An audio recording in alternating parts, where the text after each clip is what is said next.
What's up, survivors? Welcome back. And how are we doing today? All right, guys, we are going to be doing some quick short snips and cut-ups from my live stream of reaction to CitizenCon this year of 2024. So if you happen to have missed it and want to find it in a small, easily digestible doses, feel free to go through and check them all out. So before we get started here, I'd also like to say that if you are a new, returning, or veteran player looking for a home, my organization, 12 Blades International, is recruiting for all types of players of all different types of play styles. You can find more information down below about our organization, as well as links to our Discord and the forms for application to join up for now until we get something more permanent in-game. Well, let's get started. So, thank you all. This was phase 3. And now, let's welcome Ben Parry, that will introduce you guys to phase 4 of Genesis. Thank you. Hello, CitizenCon. What's going on? Sorry, someone's changed my lines. Welcome to Phase 4, Light and Sound.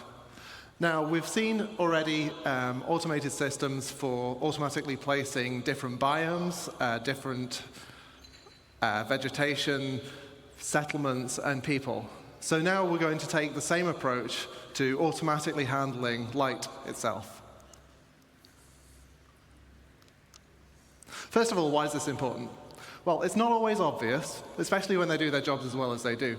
But there's an incredible amount of attention from the lighting artists that goes into all of the locations that we have in the game. Besides just marking up the reflection probe areas, they also manage the visuals really carefully, adding fill lights, approximating bounce lights off ground and up into ceilings and dark corners where there aren't any direct lights pointing, really. And the problem is, not only does this take a lot of time and really constrain the style that they're using, it's simply not possible. If you've got a planet full of forests and, 3,000 and something placed locations, you're going to be exploring places that no artist has ever visited. No, they've not looked at, and they're certainly not going to be able to have tweaked it for you. So we need something that works completely hands-off. And natural outdoor scenes are especially problematic for us. Indoors, you can put a lot of little lights around pointing from different directions, and you can probably justify it. Outdoors, you've got the sun, and you've got the sky. And if you're behind a tree, you've got the sky. And so you need that skylight to vary. Now,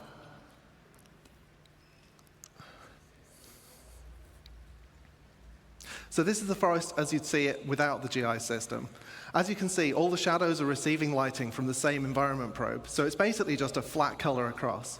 We replace that with around 40,000 mini ray trace probes. Each of them has their own view of the sky, and so that gives you way more contrast and variation as you move in and out of the canopy.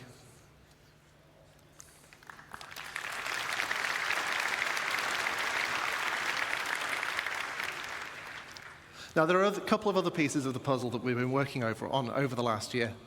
Now, the first is, well, all the stuff that you can't stick 40,000 mini probes onto. Anything that doesn't have an opaque surface, we can't really know where it is on the screen and track it from frame to frame. But if we don't do anything, it's going to stick out like a sore thumb. We've got fog, we've got particles, we've got the other little things, I don't know what they are. And so we need something to do with those. So to address this, we've added a kind of stable grid of medium-y kind of probes that are generated around the player as you move around. So that gives us approximately matching lighting that we can apply to all of those things. Now, this is a little bit difficult to illustrate in normal scenes, so for once I've been making my own levels. As you can see, Pico's in trouble again, but because the lighting team hasn't helped, you can't see anything in most of the scene. If you add the transparency GI system, suddenly the whole scene comes alive. And this is something that we could never have done until we added this tech.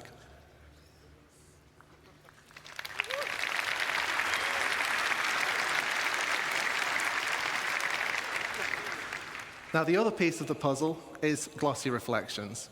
Now, we've got a fair few shiny objects in the game, you may have noticed. And we've got the same problem that if we fix the lighting on one thing and then the reflections don't match, it's going to look terrible. Also, ray tracing reflections is really cool, and we wanted to do it. And the challenge here, though, is that the ray trace reflections you're going to do, they're not just mirrors. Like, we've got a whole range of objects in the game, from like a scuffed hull panel all the way up to chrome polished pipes. And we want the same system to apply globally across that. So I'm going to do an uncomfortably short breakdown on what this tech looks like and how that comes together. So here's what we need to beat. Now, obviously, it reads as shiny, but there's this kind of fakeness to it. It kind of looks a bit like it's flying. So let's see what the ray tracing looks like. Yeah, it's really noisy and horrible. We need to clean it up. So what we do is we let pixels share their data in space, and then also in time to clear up the final image. And then we let the game's normal anti-aliasing just kind of clean up the last stuff and carry us over the finish line. And that's how you make a chrome penguin.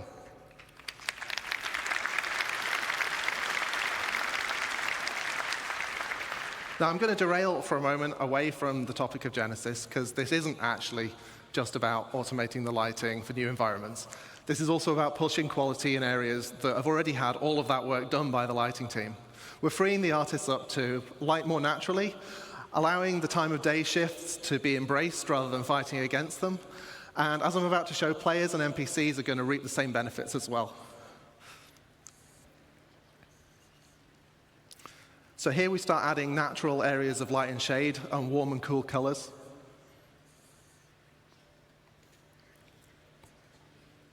These open areas benefit in the same way as the forest scene did, adding areas of shade and areas of open lighting. Like I mentioned, the time of day shifting leads to different ambience as the sun moves.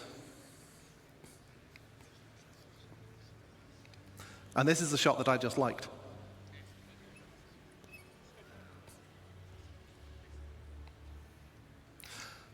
Finally, let's see how the new GI system can brighten up your character's day.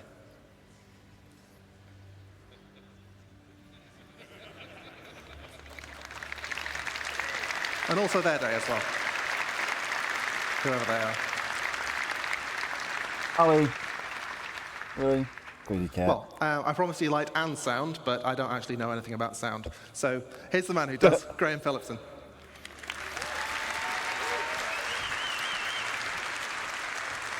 Now.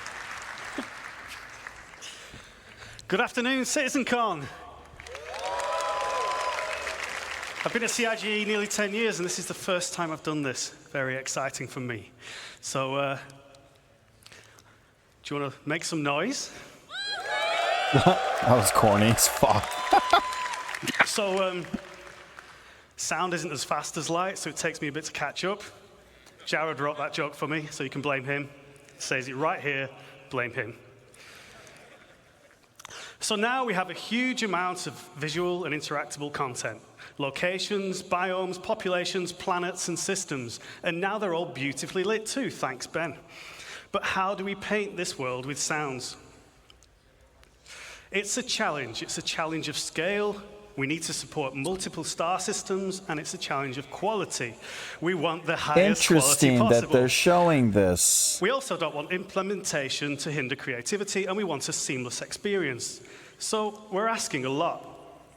But with Star Audio, we can rapidly implement audio for entity classes, brushes, or audio sweeteners, all of which can be reused and reflected immediately across the game, including all of those emergent locations we talked about earlier. So again, this is Genesis data. Just the pure fact that they just showed off what the map for Nyx actually looks like. So here's a fairly dry video. It gets more exciting later, I promise. Showing you our rapid workflow.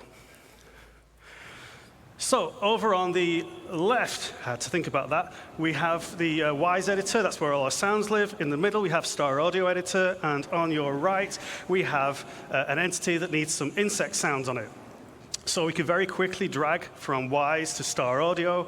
We can mark up very quickly a bit of logic. And we can re-trigger this entity's spawn sound so that it immediately makes a sound. I assure you there is a group of insects. Thank you. You're too kind. If you like that one, you'll like the ones that come later. But there's a little something missing. So to add some realism, sounds respond to how they move, how you move in the world and how they move relative to you. So we need to change the frequency as their velocity relative to the listener changes. This is known as the Doppler effect. In simple terms, the pitch dropping as something whizzes by. Or, in even simpler terms, now, sound designers traditionally needed to implement their own Doppler sounds. But given how fast we can travel through these rich, dense locations and the sheer number of them, we can't afford to be doing that any longer. So we've created a systemic Doppler solution. And I'm going to show you that now, the only way I know how, by putting a big Benny noodle machine on top of a mountain.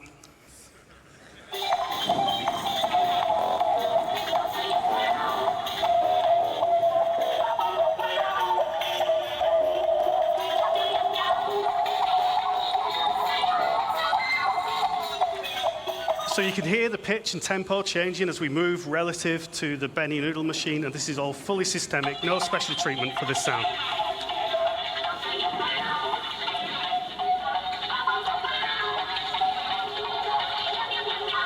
If they sound like that, I'm not playing this game.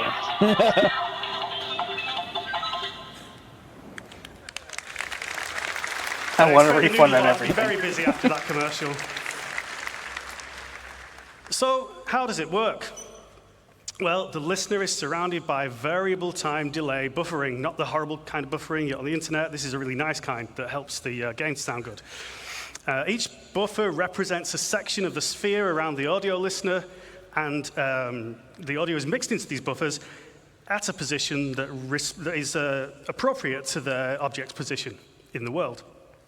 Changes in the position are applied to the delay buffer by interpolating the audio data.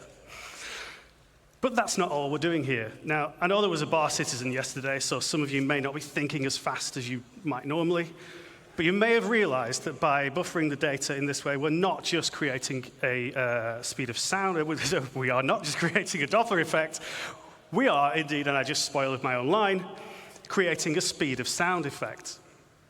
So, introducing systemic speed of sound to the game, I now have a couple of minutes of video, and we go through rapid fire, looking at some fantastic examples of what this brings to the game, starting with a spaceship pass by that is supported tonally by the systemic speed of sound.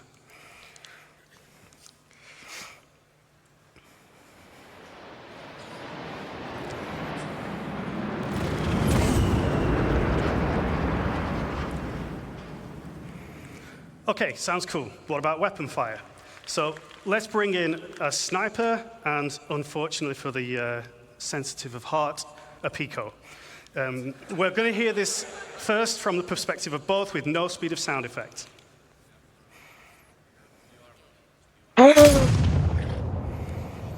Okay, so that's, if you were at the Pico perspective there, that's how you'd hear it in game right now. Let's hear it with speed of sound enabled, and this time we're just going to listen from Pico's perspective. Animal So cruelty. Pico's down before he even hears the shot. But don't worry, he's not dead. Okay, let's finish him off.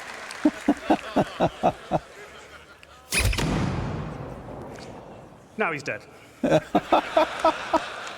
And as the voice of Pips power up, I need to get some proper placement in. So there's one more example for you. Now finally, oh, not finally, we have ship weapons, so listen to the fire rate as the ship approaches the camera here, giving you a bit of a sense of threat.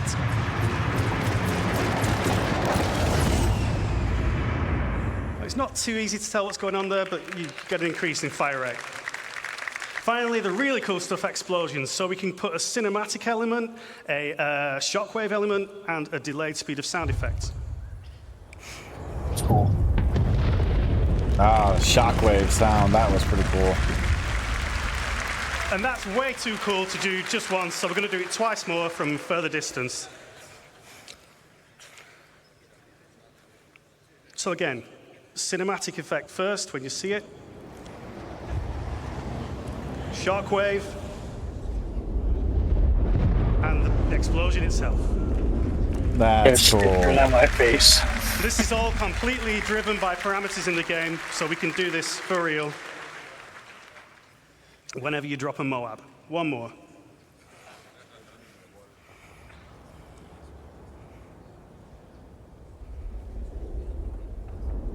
My Taco Bell!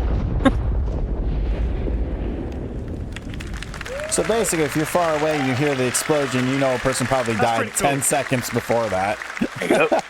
I was trying to find a new wife. Speed of sound simulation gives you a better sense of distance, it improves the sense of speed, and it supports those amazing cinematic moments. So, in summary, we're trying to make the game more immersive and respond to all this Genesis data and make it feel more real.